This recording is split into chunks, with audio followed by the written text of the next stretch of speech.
So இன்னைக்கு நாம பார்த்துட்டு இருக்க தலைப்பு என்ன அப்படின்னா மரபு கவிதைகள். சரிங்களா? ஸோ மரபு கவிதைகள், புது கவிதைகள். ஸோ இதை வந்து கவிதை அடிப்படையில் ரெண்டாக வந்து பார்த்தீங்க அப்படின்னா பிரிச்சிருக்கோம். ஸோ தமிழ் மொழியில கவிதையை வந்து பார்த்தீங்கன்னா ரெண்டு தொகுப்புகளாக இப்போ பிரிப்போம். 19ஆம் நூற்றாண்டுக்கு முன்ன வரைக்கும் பார்த்தீங்க அப்படின்னா மரபு கவிதைகளே வந்து பார்த்தீங்கன்னா மேலோங்கி இருந்தது.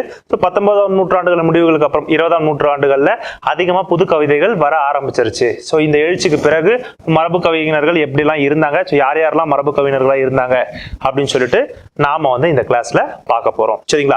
சோ இதுல அதிகமா வந்து பாத்தீங்கன்னா அந்த கவிதை தொகுப்புகளை சார்ந்து இல்லாம அந்த கவிஞர்களை சார்ந்தே நம்ம வந்து போகும். சரிங்களா? சரி, இதுல மரபு கவிஞர்களை முதல்ல நாம பார்க்க போற நபர் யாரு அப்படின்னு சொல்லி பாத்தீங்க அப்படின்னா முடியரசன் அவர்கள். சரிங்களா? சோ இயற்பெயர் வந்து பாத்தீங்க அப்படின்னா துரைராசு. பிறந்த ஆண்டு 1920 அக்டோபர் 7ஆம் தேதி. சொந்த ஊர் வந்து தேனி மாவட்டம் பெரியகுளம் பக்கத்துல. சரிங்களா? அவருடைய காவியங்கள் இதுக்கு முன்னாடி வந்து பாத்தீங்க அப்படின்னா பூங்கொடி, அதுக்கப்புறம் கவியரங்கில் முடியரசன், வீரகாவியம், ஊன்றுகோல், இதெல்லாம் அவருடைய காவியங்களா பார்க்கப்படுது. அவருடைய கவிதை தொகுப்புகள் என்னென்ன அப்படின்னு சொல்லி பாத்தீங்கன்னா காவியப்பாவை, முடியரசன் கவிதைகள், கவியரங்கில் முடியரசன், பாடுங்குயில், இது எல்லாமே அவருடைய கவிதை தொகுப்புகள். சரியா? சரி, இவருக்கு கிடைக்கக்கூடிய பட்டங்கள், இவருக்கு சில விருதுகள் கிடைச்சிருக்கு, இவருக்கு சில பட்டங்கள் கிடைச்சிருக்கு. இவருடைய தமிழ் தொண்டு காரணமாகவும் இவர் செய்த பணிகள் காரணமாகவும் இவருக்கு வந்து சில பட்டங்கள் கொடுத்திருக்காங்க. அது என்னென்ன பட்டங்கள் அப்படின்னு சொல்லிட்டு பார்த்துப்போம். சரிங்களா? இவருக்கு கிடைக்கக்கூடிய பட்டங்கள் 1957 காலகட்டங்கள்ல பேரறிஞர் அண்ணா அவர்கள் வந்து பாத்தீங்க அப்படின்னா இவருக்கு திராவிட நாட்டின் வானம்பாடி என்ற பட்டத்தை வழங்கியிருக்காரு. என்னன்னு? திராவிட நாட்டின் வானம்பாடி என்று பேரறிஞர் அண்ணா அவர்கள் இவரை சொல்லியிருக்காரு. ஒண்ணு. ரெண்டாவது வந்து பாத்தீங்க அப்படின்னா 1966ஆம் ஆண்டு வந்து பாத்தீங்கன்னா திரு குன்றக்குடி அடிகளார் வந்து பரம்பு மலையில நடந்த இந்த விழாவில வந்து பாத்தீங்க அப்படின்னா பரம்பு மலையில் நடந்த விழாவில வந்து இவருக்கு கவியரசர் அப்படின்ற ஒரு பட்டமும் கொடுத்திருக்காரு. கவியரசு அப்படின்ற பட்டமும் கொடுத்திருக்காங்க. அதுக்கப்புறம் 1974 வந்து பாத்தீங்க அப்படின்னா அதே குன்றக்குடி அடிகளார் வந்து பாத்தீங்க அப்படின்னா சங்கப்புலவர் அப்படின்ற பட்டமும் இவருக்கு குறிப்பிட்டிருக்காங்க. சரிங்களா? சோ என்னன்னா எந்தெந்த ஆண்டு யார் கொடுக்கறா அந்த பட்டத்துடைய பெயர். சோ அதுக்கு ஒரு பட்டம் இருக்கு அப்படின்னா அந்த பட்டத்துடைய பெயர் திராவிட நாட்டின் வானம்பாடி பேரறிஞர் அண்ணா. குன்றக்குடி அடிகளாரே வந்து பாத்தீங்க அப்படின்னா கவியரசு மற்றும் சங்கப்புலவர் இந்த பெயர்களை வைத்திருக்காரு.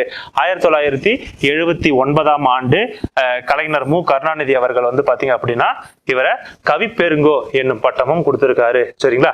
சோ மு கருணாநிதி அவர்கள் வந்து பாத்தீங்க அப்படின்னா இவருக்கு கவிப்பெருங்கோ அப்படின்ற பட்டமும் கொடுத்திருக்காங்க. யார் கொடுக்குறா, எந்த ஆண்டு கொடுக்குறாங்க, எந்த ஆண்டுன்றது கூட செகண்டரி தான், அவ்வளவு டெப்தா இறங்க மாட்டாங்க. ஒருவேளை கேட்டுட்டாங்கன்னா பாத்துக்குங்க என்ன பட்டம் கொடுக்குறாங்க அப்படின்னு சொல்லிட்டு போக்கஸ் பண்ணிக்கோங்க. சரிங்களா? அடுத்தது வந்து பாத்தீங்கன்னா இவருக்கு கிடைக்கக்கூடிய விருதுகள் என்னென்ன அப்படின்னு சொல்லிட்டு பார்ப்போம். விருதுகள்ல வந்து பாத்தீங்க அப்படின்னா 1950ஆம் ஆண்டு வந்து பாத்தீங்கன்னா கோவையில நடைபெற்ற முத்தமிழ் மாநாட்டுல வந்து பாத்தீங்க அப்படின்னா எந்த மாநாடு? முத்தமிழ் மாநாட்டுல அழகின் சிரிப்பு என் ரகவிதை பாவேந்தர் பாரதிதாசனால் முதற் பரிசுக்கு தேர்ந்தெடுக்கப்பட்டார். சோ இவருக்கு வந்து பாத்தீங்க அப்படின்னா பாவேந்தர் பாரதிதாசன். சரிங்களா? சோ அவருடைய இதுல வந்து பாத்தீங்கன்னா முதற் பரிசுக்கு தேர்ந்தெடுக்கப்பட்டிருக்காங்க. ஒண்ணு. ரெண்டாவது வந்து பாத்தீங்க அப்படின்னா 1983ஆம் ஆண்டுல வந்து பாத்தீங்க அப்படின்னா எந்த வருஷம்? 1983 1983 வந்து பாத்தீங்கன்னா சேலத்துல தமிழக புலவர் குழு அவங்க வந்து பாத்தீங்கன்னா தமிழ் சான்றோர் விருது வந்து வழங்கி சிறப்பிச்சிருக்காங்க. என்ன விருது வழங்கியிருக்காங்க? தமிழ் சான்றோர் விருது வந்து பாத்தீங்க அப்படின்னா சேலத்துல தமிழக புலவர் குழு வந்து கொடுத்திருக்காங்க. யாருக்கு? முடியரசன் அவர்களுக்கு. சரியா? அதுக்கப்புறம் 1989ஆம் ஆண்டு வந்து பாத்தீங்கன்னா தமிழக அரசுடைய பாவேந்தர் விருது வந்து பாத்தீங்க அப்படின்னா இவருக்கு கிடைச்சிருக்கு. ஆனா 1887 விருது 89ல வந்து பாத்தீங்க அப்படின்னா கொடுத்திருக்காங்க. சரிங்களா? அதுக்கப்புறம் 1993 கட்டத்துல வந்து பாத்தீங்க அப்படின்னா அரசர் முத்தையாவேல் நினைவு பரிசு வந்து இவருக்கு கொடுத்திருக்காங்க. அடுத்தது 1998 வந்து பாத்தீங்க அப்படின்னா தமிழக அரசுடைய கலைமாமணி விருதும் நல்லாசிரியர் விருது இது போன்ற விருதுகள் வந்து இவருக்கு வழங்கப்பட்டிருக்கு. அது மட்டும் இல்ல வெள்ளி பதக்கமும் கொடுத்திருக்காங்க. நல்லாசிரியர் விருது அதே போல கலைமாமணி தமிழக அரசுடைய கலைமாமணி விருதும் வெள்ளி பதக்கமும் இவருடைய சேவை பாராட்டி கொடுக்கப்பட்டிருக்கு. சரியா? அடுத்தது இரண்டாவதா நம்ம பார்க்க போற நபர் யாரு அப்படின்னா வாணிதாசன் அவர்கள். முதல்ல வந்து பார்த்தோம் நம்ம வந்து முடியரசன் அவர்களை பார்த்திருந்தோம். இரண்டாவது வந்து பாத்தீங்க அப்படின்னா வாணிதாசன் அவர்களை பார்க்கிறோம். சரிங்களா? இவருடைய இயற்பெயர் வந்து பாத்தீங்க அப்படின்னா எத்திராசு என்கின்ற அரங்கசாமி. இப்போ வந்து இவர் வந்து எப்படி நம்ம கூப்பிடுறோம்? வாணிதாசன் என்று அழைக்கப்படுகிறார். புதுவையை அடுத்த வில்லியனூர்ல தான் வந்து பாத்தீங்க அப்படின்னா இவர் வந்து பாத்தீங்கன்னா பிறந்திருக்காரு. சரிங்களா? இவருக்கு வழங்கக்கூடிய வேறு பெயர்கள் என்னென்ன? ரொம்ப ரொம்ப இம்பார்ட்டன்ட். நிறைய முறை வந்து பாத்தீங்கன்னா இந்த வேறு பெயர்களை வச்சு ரிப்பீட்டடா டிஎன்பிசில கொஸ்டின்ஸ் ஆல்ரெடி கேட்டுட்டாங்க. சரிங்களா? புதுவை கவிஞர் பாவலரேறு, பாவலர் மணி, தமிழ்நாட்டு தாகூர். மயிலை சிவமுத்து அவர்களை வந்து குறிப்பிட்டிருப்பாரு. தமிழ்நாட்டு வேர்ட்ஸ்வர்த். சரிங்களா? இது இந்த வரிகளை வந்து மறந்துடாதீங்க. ஏன்னா இத கொஞ்சம் ட்விஸ்ட் பண்ணி கேட்கற மாதிரியே இருக்கும், பட் ரிப்பீட்டடா கேட்டுக்கிட்டே இருக்காங்க. சரியா? சோ அடுத்தது இவருடைய நூல்கள் என்னென்ன அப்படின்னு சொல்லி பார்ப்போம். அதுக்கு முன்னாடி இவருடைய புனைப்பெயர் ரமி. ஸோ அவருடைய புனைப்பெயரா பார்க்கப்படுது. நூல்கள் வந்து தமிழச்சி, கொடிமுல்லை, எழிலோவியம், தீர்த்த யாத்திரை, இன்ப இலக்கியம், பொங்கல் பரிசு, இரவு வரவில்லை, சிரித்தா நுணா, வாணிதாசன் கவிதைகள், பாட்டரங்கன் பாடல்கள், இனிக்கும் பாட்டு, எழில் விருத்தம், அடுத்தது வந்து தொடுவானம், பாட்டு பிறக்குமடா. ஸோ பாட்டு பிறக்குமடா வந்து பாத்தீங்க அப்படின்னா தமிழக அரசுடைய விருது பெற்ற ஒரு பாடலா பார்க்கப்படுது. சரிங்களா? ஸோ இது எல்லாமே இவருடைய நூல்கள். இதை ஒரு வாட்டி வந்து பாத்தீங்கன்னா ஃபைண்ட் தி ஆட் ஒன் அவுட்ல கொடுக்கும்பொழுது ஒரு 3 நூல்கள் வந்து பாத்தீங்கன்னா இவருடைய நூலை கொடுத்துட்டு ஒண்ணு மட்டும் வேற ஒருவருடைய நபருடைய நூலை கொடுத்துருந்தாங்க. சரிங்களா? ஸோ கேள்விகள் எப்படியெல்லாம் வருதுன்றத பாத்துக்குங்க. சரியா? இவருடைய சிறப்பு என்ன அப்படின்னு சொல்லிட்டு பார்ப்போம். பாரதிதாசன் பரம்பரையில ரொம்ப மூத்தவராக கருதப்படுறாரு. சரிங்களா? ஸோ பாரதிதாசன் பரம்பரை என்று பின்னால அழைக்கப்படுது. ஸோ அதுல வந்து பாத்தீங்கன்னா ஒரு மூத்த நபராக கருதப்படுகிறாரு. 1979 ஸோ பாவேந்தர் பாரதிதாசன் பரிசு. ஸோ ஒரு வருஷமா அவர் சிறப்பிக்கிற வகையில ஒரு பரிசு கொடுக்குறாங்க. நம்ம போன வகுப்புல படிச்சோம் இல்லையா? ஸோ அது வந்து பாத்தீங்கன்னா அந்த பரிசும் இவருக்கு 79ஆம் ஆண்டு கிடைக்குது. இவர் வந்து பாத்தீங்கன்னா மயிலை சிவமுத்து அவர்கள் வந்து பாத்தீங்க அப்படின்னா தமிழ்நாட்டு தாகூர் என்று அழைக்கிறாரு. சிலேடை இலக்கரங்கள் அமைந்துள்ள பாடுவதில் வல்லவர் இவரு. சரிங்களா? அடுத்தது குற்றியலுகரத்தின் ஒளியை ஓமையாக கையாண்ட முதல் கவிஞர் இவரு. குற்றியலுகரத்தோடைய ஒரு ஒளியை வந்து பாத்தீங்கன்னா அதையே வந்து ஒரு ஓமையாக கையாளக்கூடிய ஒரு திறமை வாய்ந்த கவிஞர் இவராக பார்க்கப்படுகிறாரு. சில முக்கியத்துவம் வாய்ந்த குறிப்புகள் என்னென்னலாம் இருக்கு அப்படின்னு சொல்லிட்டு பார்ப்போம். பாரதிதாசனுடைய வந்து பாத்தீங்க அப்படின்னா தொடக்க கல்வி வந்து பாத்தீங்க அப்படின்னா இவர் வந்து பயின்று இருக்காரு அப்படின்னு சொல்லிட்டு குறிப்பிட்டிருக்காங்க. இவரின் பாடல்கள் வந்து பாத்தீங்கன்னா சாகித்ய அகாடமி வெளியிட்ட இந்த தமிழ் கவிதைகள் களஞ்சியம் அப்படின்ற நூல்ல வந்து பாத்தீங்கன்னா இடம்பெற்றிருக்கும். இவருடைய சில பாடல்கள் வந்து இந்த இதுல இடம்பெற்றிருக்கு. அதே போல வந்து பாத்தீங்கன்னா தென்மொழிகளுடைய புத்தக வெளியீட்டு கழகம் வந்து அவங்க வெளியிட்ட இந்த புது தமிழ் கவிமலர்கள் அப்படின்ற நூல்ல வந்து பாத்தீங்கன்னா இவருடைய சில பாடல் தொகுப்புகள் இருக்கு. ஸோ இந்த 2 இடத்துலயும் இவருடைய பாடல் தொகுப்புகள் வெளிவந்திருக்கு அப்படின்னு சொல்லிட்டு குறிப்பிட்டிருப்பாங்க. சரிங்களா? இவர் தமிழ் பிரெஞ்சு கையரக முதலி என்ற நூலை வந்து பாத்தீங்க அப்படின்னா வெளியிட்டு இருக்காரு. ஸோ இது ரொம்ப இம்பார்ட்டன்ட். ஸோ கேட்கறாங்க அப்படின்னா இது அதிகமா கேட்கறதுக்கு வாய்ப்புகள் இருக்கு. பிரெஞ்சு குடியரசுத் தலைவர் இவருக்கு வந்து செவாலியர் விருது வந்து பாத்தீங்கன்னா கொடுத்திருக்காங்க. ஸோ இது எல்லாமே இம்பார்ட்டன்ட். ஸ்கூல் புக்ல ஒரு இடத்துல ஒரு இடங்கள்ல இருக்கக்கூடியது. இவரின் முதல் பாடல் வந்து பாத்தீங்கன்னா பாரதி நாள். இவருடைய முதல் பாடல் வந்து பாத்தீங்க அப்படின்னா பாரதி நாள். அடுத்தது ரொம்ப முக்கியத்துவம் வாய்ந்த ஒரு கவிஞர் சுரதா அவர்கள். சரிங்களா? சோ இவருடைய இயற்பெயர் ராசகோபாலன். எந்த ஊரு? பழையனூரை சார்ந்தவர். பெற்றோர் வந்து திருவெங்கடம் சண்பகம் அம்மையார். சரிங்களா? சோ இவருடைய படைப்புகள் என்ன அப்படின்னு சொல்லிட்டு பார்ப்போம். தேன்மழை இவருடைய படைப்புகள். சரிங்களா? கவிதை தொகுதி, அதே போல தமிழ் வளர்ச்சி கழக பரிசும் இந்த தேன்மழைக்கு கிடைச்சிருக்கு. ஸோ எந்த நூலுக்கு இந்த தமிழ் வளர்ச்சி கழக பரிசு கிடைச்சதுன்னு சொல்லி ஒரு கேள்வி வருதுன்னா அது தேன்மழையா இருக்கணும். சிரிப்பின் நிழல். சரிங்களா? இதுதான் இவருடைய முதல் கவிதை. சரிங்களா? சாவின் முத்தம், உதட்டில் உதடு, பட்டத்தரசி, சுவரும் சுண்ணாமும், துறைமுகம், வார்த்தை வாசல், எச்சில் இரவு, அமுதும் தேனும், தோடாவாலியம். சரிங்களா? ஸோ இது எல்லாமே வந்து பாத்தீங்க அப்படின்னா ரொம்பவும் இம்பார்ட்டன்டான ஒண்ணு. எதெல்லாம் நான் மார்க் பண்றனோ அது கொஞ்சம் அதிக முக்கியத்துவம் கொடுத்து பாத்துக்கங்க. சரிங்களா? ஓகே. இவர் எழுதிய கட்டுரை என்ன அப்படின்னு சொல்லி பாத்தீங்கன்னா முன்னும் பின்னும். ஸோ என்னென்ன கட்டுரை நூல்கள், வேற என்னென்ன படைப்புகள் இருக்கு, கவிதைகள் இருக்கு அப்படின்னு சொல்லி பாருங்க. இவர் ஈடுபட்டுக்கிட்டு இருந்த இதழ்கள் என்ன?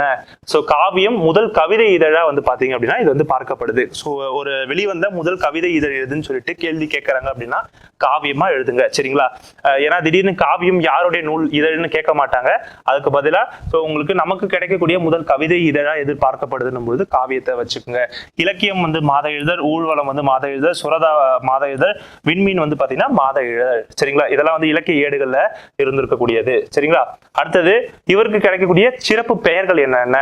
ஓமை கவிஞர். ஸோ இதை வந்து அதிகமா வந்து குறிப்பிட்டு இருப்பாங்க. ஜெகச்சிற்பின்னு சொன்னது. கவிஞர் திலகம். ஸோ சேலம் கவிஞர் மன்றம் வந்து இவருக்கு இந்த பட்டம் கொடுத்திருக்கும். தன்மான கவிஞர் மூவேந்தர் முத்தமிழ் மன்றம் வந்து பாத்தீங்க அப்படின்னா இந்த பட்டத்தை அளிச்சிருக்காங்க. கலைமாமணி. ஸோ கலைமாமணி விருது கொடுத்திருக்காங்க. தமிழக இயலிசை நாடக மன்றம். அடுத்தது வந்து பாத்தீங்க அப்படின்னா கவிமன்னர். இவருக்கு வந்து பாத்தீங்கன்னா கவிமன்னர் அப்படின்னு சொல்லிட்டு கலைஞர் கருணாநிதி அவர்களால் வந்து பாத்தீங்கன்னா சொல்லப்பட்டிருப்பாரு. சரிங்களா? அடுத்தது குறிப்பு.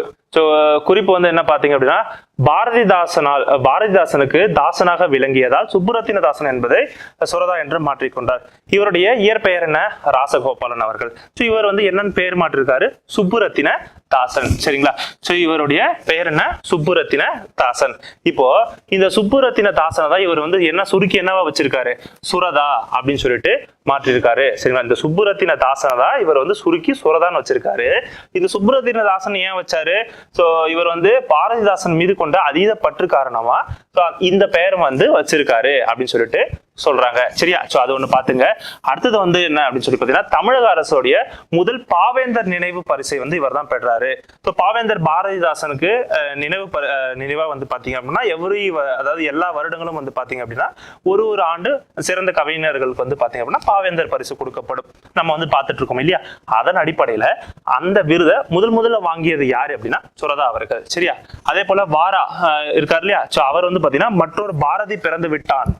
வாரா அவர்கள் வந்து பாத்தீங்க அப்படின்னா வா ராமசாமி அவர்கள் மற்றொரு பாரதி பிறந்து விட்டான் அப்படின்னு சொல்லிட்டு யார சொல்றாரு?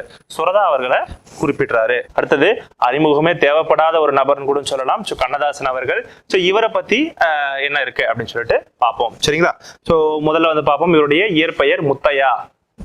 ஊர் வந்து பாத்தீங்கன்னா ராமநாதபுரம் மாவட்டம் சிறுகூடல்பட்டு. சரிங்களா? சோ ஆட்சி சின்ன வயசுல வந்து பாத்தீங்கன்னா ஆட்சியை தான் வந்து இவரை தத்தெடுத்து வளர்க்குறாங்க.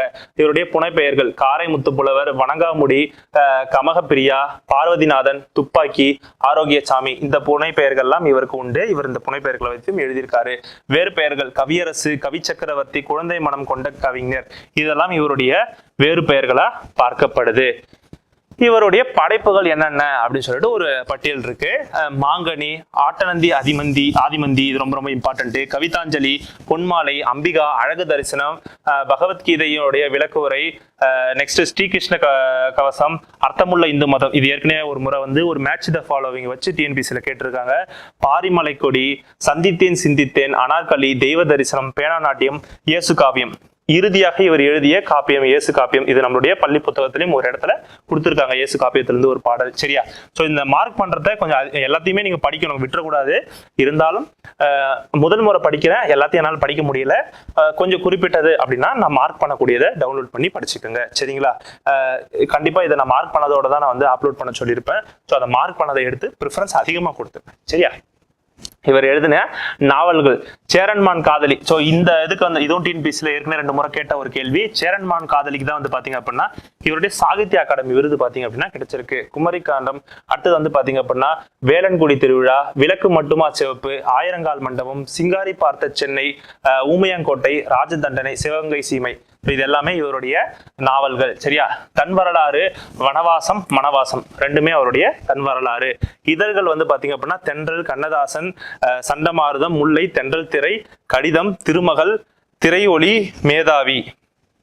இலக்கிய ஏடுகள்லாம் அதுல அடங்கும். சரியா? குறிப்பு வந்து பாத்தீங்க அப்படின்னா இவரை பத்தி சிறப்பிச்சு சொல்லணும். சில விஷயங்கள் இருக்கு அப்படின்னா கிட்டத்தட்ட 35 ஆண்டுகள் வந்து பாத்தீங்கன்னா திரைப்படத்துறையில வந்து பாத்தீங்கன்னா இவர் வந்து பாடல்கள் எழுதியிருக்காரு. இவர் கடைசியா எழுதின பாடல் என்னுடைய ரொம்பவும் பிடித்தமான பாடல் கூட இதை சொல்லலாம். கண்ணே கலைமானே பாடல். எத்தனை பேருக்கு பிடிச்சிருக்குன்னு பாருங்க. முடிஞ்சா சொல்லுங்க எத்தனை பேருக்கு பாடல் பிடிச்சாங்க. கண்டிப்பா இந்த பாடல் பிடிக்காம இருக்காது. ஒருவேளை யாராவது கேட்காம இருக்கீங்கன்னா ஒரு முறை கேட்டு பாருங்க. டிஎன்பிசி படிக்கும்போது ஒரு 5 நிமிஷம் பிரேக் எடுப்பீங்களே, அந்த 5 நிமிஷம் பிரேக் எடுக்கும்போது இந்த பாடலை கேட்டு பாருங்க. ரொம்ப அழகா இருக்கும். அடுத்தது வந்து பாத்தீங்கன்னா சேலம் மாவட்டத்துல இருக்கக்கூடிய சலகண்டாபுரம், சலங்கை. அங்க வந்து பா கண்ணன் என்ற நாடக ஆசிரியருடைய தாசனா இவர் வந்து விளங்கியிருக்காரு அப்படின்னு சொல்லிட்டு குறிப்பிட்டிருக்காங்க. தமிழக அரசுடைய ஆஸ்தான கவிஞரா இவர் இருந்திருக்காரு. சௌந்தர கைலாசம், தடுமாறு போதையிலும் கவிபாடும் மேதை அவன் அப்படின்னு சொல்லிட்டு சௌந்தர கைலாசம் அவர்கள் வந்து குறிப்பிட்டிருக்காங்க. யார? கண்ணதாசன் அவர்களை குறிப்பிட்டிருக்காங்க.